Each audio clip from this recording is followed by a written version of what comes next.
What is going on, everybody? Welcome back into TTP Sports.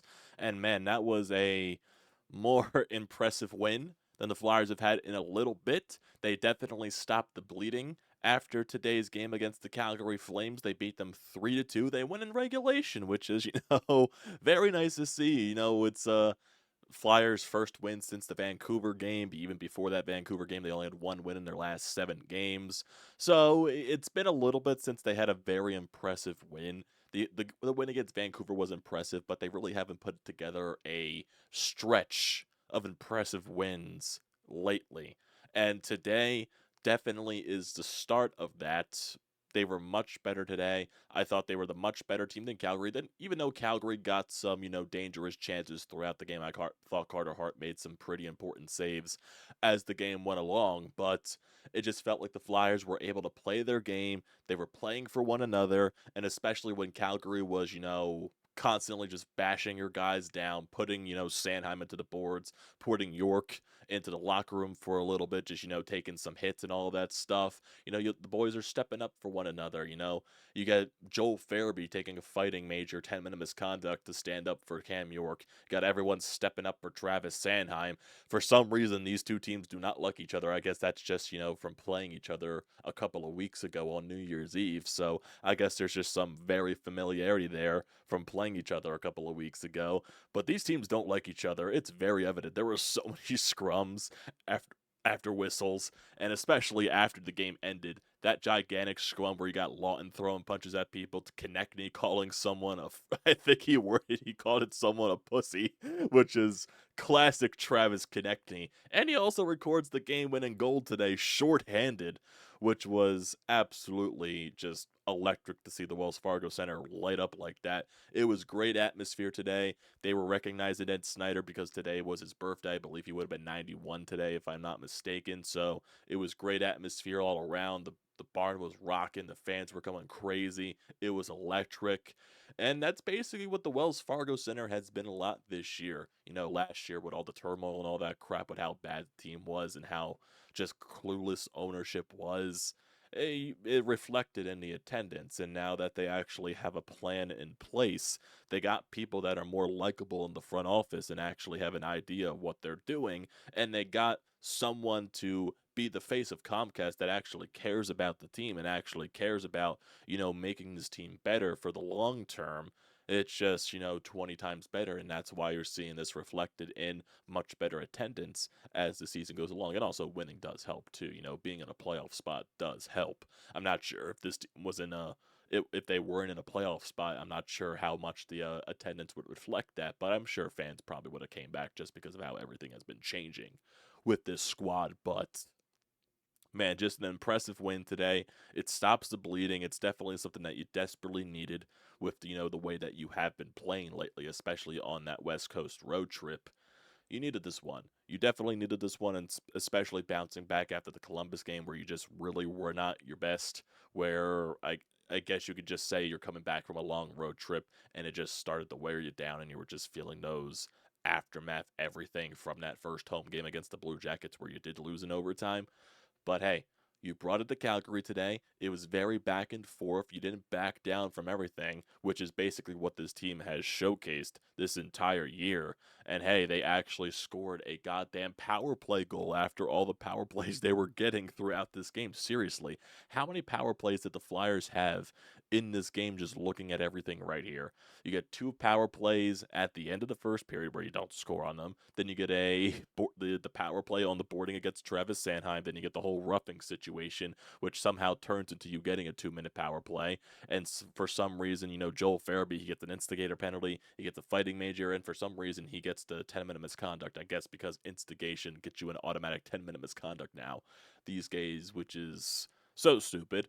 And then you get the power play at the end of the second period where you do eventually score on that, Sean Couturier just, throwing a puck from a bad angle, just banking it off the back of Markstrom's back, and it goes into the net. So that was something nice to see. And also good for Morgan Frost in this game. Morgan Frost records a couple of points. I believe he recorded 2 points in this game. He gets the first goal of the game for the Flyers directly after Calgary makes it 1-0 early in the second period. Sean Walker throws a puck onto the net. Morgan Frost right there for the rebound. Markstrom has no chance on it. And, this is a kind of a response from, this is basically what Torts has been asking for out of Morgan Frost. He gets benched on the game against the Columbus Blue Jackets, and over the past couple of days, Morgan Frost, John Tortorella, they've been having discussions. Morgan Frost even asking Torts to talk in his office about, why he's being benched, and Torts trying to push him. And Torts, in the interview about that, says that he loves that from Morgan Frost. He loves that in a player, that he's, willing to talk to the coach and show his disagreements and everything like that. And I think that reflected in the game that Morgan Frost had today, because I thought Morgan Frost was, flying on the ice tonight. I thought he made some pretty good plays. He scored the first goal. He set up Couturier for that power play goal, which tied it up at 2 at the end of the second period. And hey, kudos for him. He also got the first star of the game. So I'm not sure what this is going to mean for Morgan Frost in the future, but if you can find a way to continue to play like this, maybe he finds himself less in Torts' doghouse than not, because right now it does look like Nick Delorier and Bobby Brink are in the doghouse, because none of those guys played in the third period. And, Bobby Brink, I think the writing was on the wall, because he really hasn't been playing his best hockey in a while for a little bit the past couple of weeks here.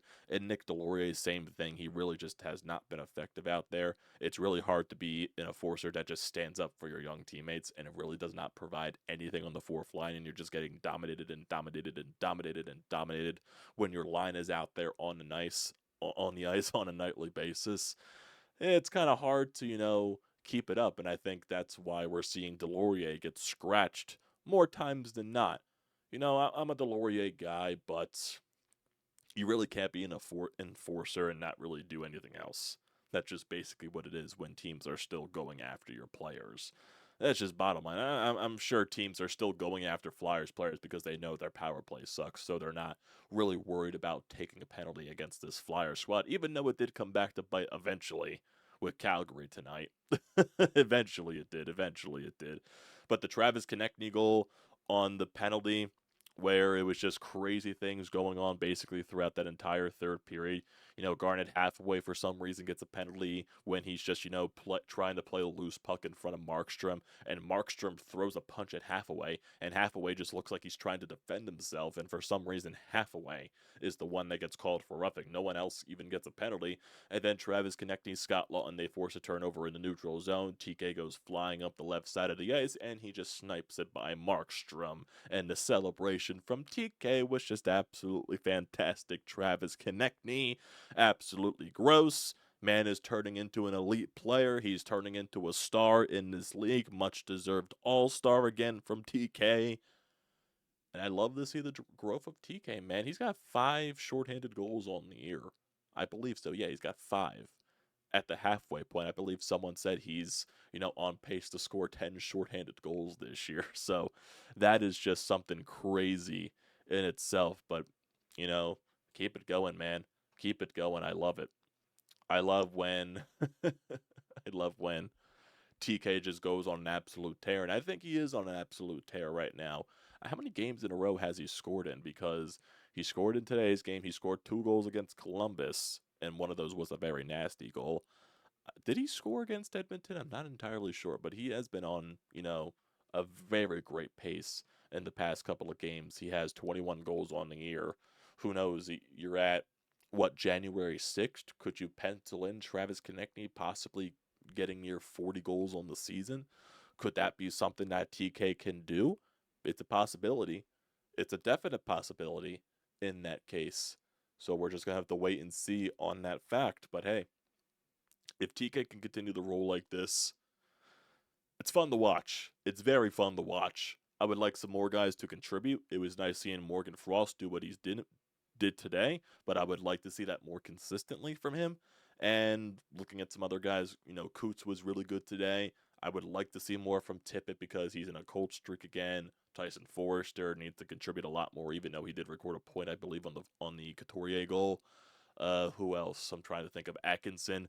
Atkinson is still insanely snake bitten after every single chance that he is getting in today's game.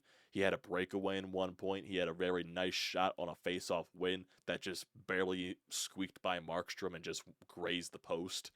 He's been having a lot of chances throughout some games, and there was a 3-on-1 in the first period, I believe, and it was Tippett, Atkinson, and Lawton, I believe. And Tippett handed it over to Atkinson, and Atkinson was just like, he passed it immediately, and it completely broke up the entire rush that the Flyers had, even going up the ice. It's just, that is a guy right now that is not confident in his abilities. It's just completely evident out there. Hell, Torts even kept him out there for an extended period of time for the empty net. Nothing really happens. So Cam Atkinson is way overdue for a goal at this point. We're almost getting to the point where it's been 2 months. I believe his last goal was on November 11th. So when it becomes January 11th, it'll be 2 months. It'll be 2 months since Cam Atkinson has scored a goal. So next Thursday, or this upcoming Thursday, that'll be over 2 months when Cam Atkinson scored his last goal. So that's some interesting stuff there. I'm also just trying to see if there's anything press conference-wise from anything else here. Let's see. You get Cam York blowing a kiss to the Calgary bench after the game when that whole scrum happened. That was just crazy stuff. For some reason, these teams don't like each other. I don't know what it is, but hey, I'm all for it. I'm just seeing TK. I'm not sure who this was for Calgary. Number 4, I believe it was. He was calling a pussy. So it was some crazy stuff out there today. It was a nice gutsy win. They didn't, back down or anything like that. But it was great. It was great. And more on Sean Couturier right here. This is from Dmitry Filipovich, or whatever you pronounce his name, on Twitter. Sean Couturier's return this season after nearly 2 years off. He's playing almost 20 minutes a game, 19 minutes and 54 seconds. With him on ice at 5-on-5, the Flyers have a 57.2% of the shots, 61% of high danger chances, and are up 33-23 when he's on the ice. They've been outshot at 5-on-5 just 9 out of the 37 games he's played in, and just 2 goals against in his 53-plus minutes of penalty kill time. Holy shit. Sean Couturier is on an absolute tear. I feel like that's not even talked about much. He's just been good. He's just been very good. And then you see after the game in the locker room, Dan Hilferty, Danny Briere, and Keith Jones, everything there. That's great to see. Just, high-fiving and everything. Great stuff there, man. Great stuff. This is from Charlie O'Connor. Torts had a lot of praise for Zamula with regards to the Flyers' power play over the past 2 games, creating more chances and goals. Says he likes how he's calming things down as the power play quarterback. Other guys showing chemistry together, he said, but he made a point to single out Zamula. Trying to see if there's anything more here. Try to see. Not really much. Not much. Just trying to see if there's anything else. Oh, man, this play from TK, man. I got to save that picture, the celebration that he was doing. That is a fantastic picture to have there from Mr. Travis Konecny. I love it. I love it a lot.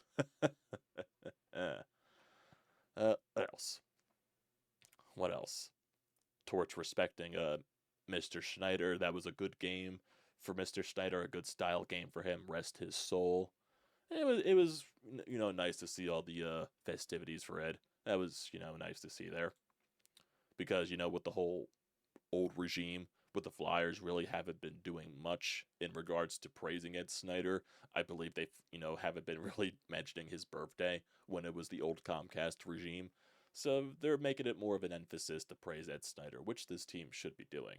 They should, you can't just forget the guy that is the reason why you even have hockey in the city of Philadelphia. That's just, obvious there. So, let's go to the Anytime Hotline. We do have a voicemail here.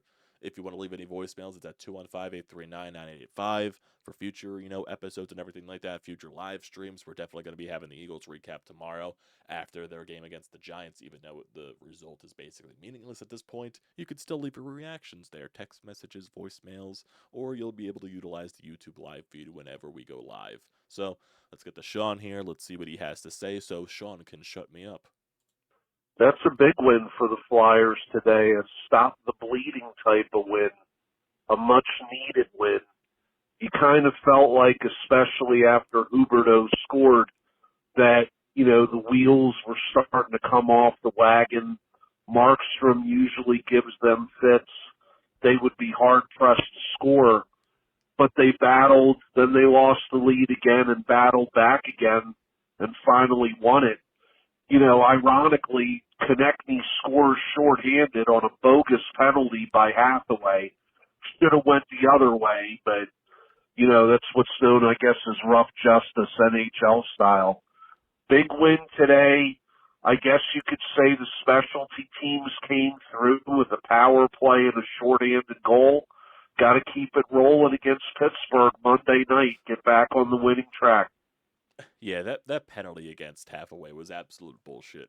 It was bullshit. Markstrom threw the first punch, and Hathaway was being jumped by like three guys. I don't know how he gets roughing out of the entire thing, but hey, Travis Konecny was thankful for it, and they responded thanks to that. So I guess at the end of the day, the penalty was the best thing to be called there against Hathaway because it resulted in a 3-2 Flyers win. I'm just saying. I'm just saying. I don't want that to continue because, the refs were just completely all over the place tonight with the way that they were calling the penalties. I still don't understand how Joel Farabee got 10 minutes for, a 10-minute misconduct out of that entire thing. They did get the reverse of the 5-minute major, right? I don't believe that hit on Cam York was a 5-minute major. It kind of looked like he ducked his way out of the situation, or he was falling a little bit as the hit was coming. He put himself into a vulnerable position, and even though he did get he left the ice for a little bit. It's not a 5-minute major. It's just not.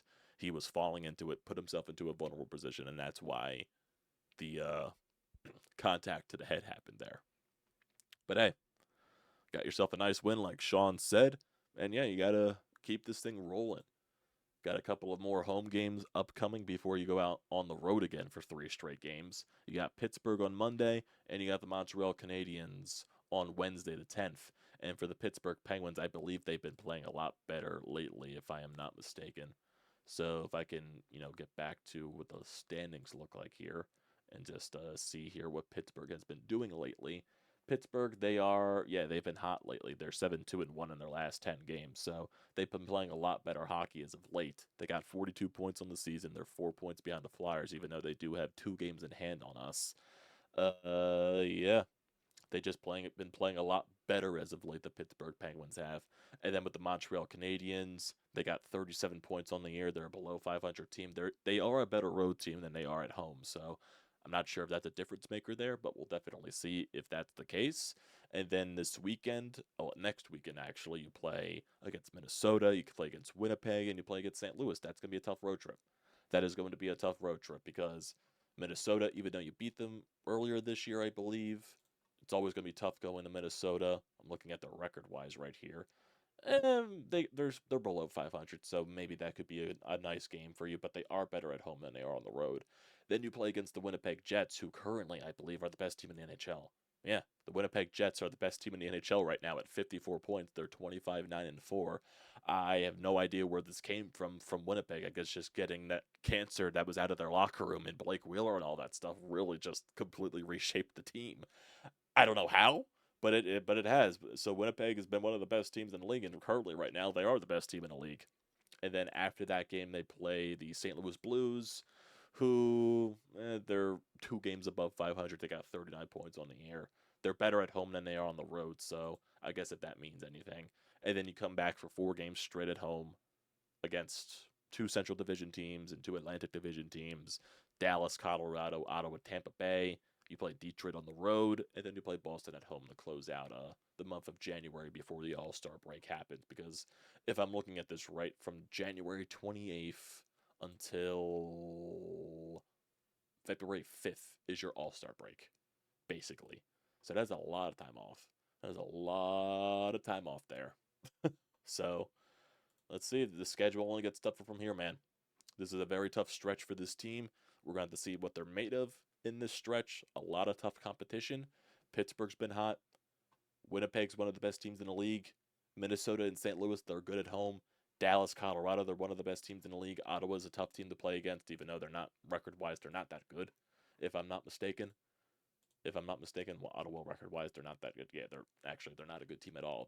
They got 28 points on the season, so they're not a good team on the road. It looks like 4-10 on the road this season. And also the Tampa Bay Lightning, they're always going to be a tough matchup. Regardless, they got too much talent on that team to be bad, even though currently their road record is not that good. still, it's tough regardless. Detroit has given you fits this year, and the Boston Bruins are the Boston Bruins, so that's always going to be a tough game. So that'll going to do it for tonight, everybody. Flyers going to win, much needed win, stop the bleeding, and let's see how this thing continues. Pittsburgh on Monday, boys. Let's see how it rolls. So don't forget to leave a comment in the comment section down below. Don't forget to drop a like. Don't forget to hit that subscribe button. It does me a great deal of service. Also, don't forget to use the code TTPSPORTS, $20 off your first purchase at SEATGEEK. Great deal. Don't pass it up. Thanks, guys, for tuning into this whenever you are tuning into this. And I will see you next time.